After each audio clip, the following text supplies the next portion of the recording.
wrote this poem. It's called I Purge These Words. I spent a lot of time in my life being alive. So in my departure, I wonder what I'll leave behind. Some poetry, I guess. And to confess, if this shit's not funny, maybe a little money. But here, I digress. But for what it's worth, I purge these words. I still feel the hurt.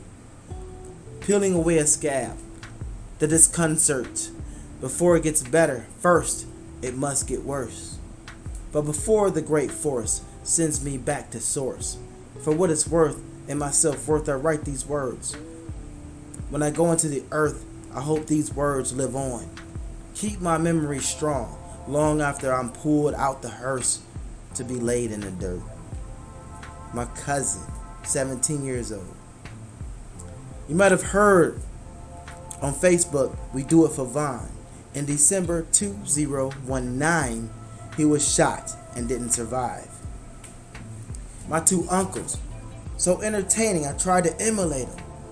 They both passed back to back, so here we go, funerals accumulated. And did you know, my neighbor's house would explode. When it happened, the kids and I were at home. I heard the noise, it made the news. Jim, he was in it. The flames grew and grew. Now he's deceased. And I was speechless when I heard he was found in pieces. Times get tough. I wish I knew her at birth. Show me a perfect family, I'll show you $1 million. I stepped into that role, father. The back and forth can be a bother.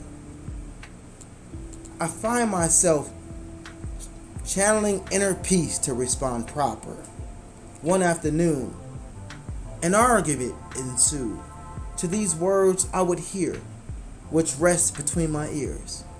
Storming in my direction, I hear these phrases holler, "You ain't my effing father."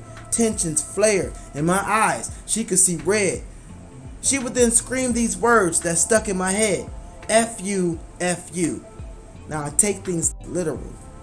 Isn't this what you would do when you are 100% through? Maybe pulling for justice for what was just occurred. And maybe some parents may find it absurd, but truth be heard, young people can't understand the power of words.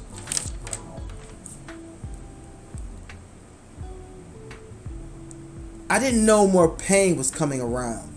In that same month, right before COVID, more shit would go down. Bit by bit, losing control. What will happen next will leave my soul corroded. And from that stress, my heart folded. When that rug gets pulled, will you land on your feet? With darkness all around, how could I even see my own feet? When the thought of ending it became easy for me to be, that's when I checked myself into therapy. I went for one session. She gave me one lesson. She said, "Joe, you need to let go. And when you do, with blessings flowing, you'll see your light grow." Nowadays, time has healed and all is forgiven. And not to mention all is forgotten with this poem written. I have the best friends and my new companion, this pen. So at this point I can say, I'll be alright in the end.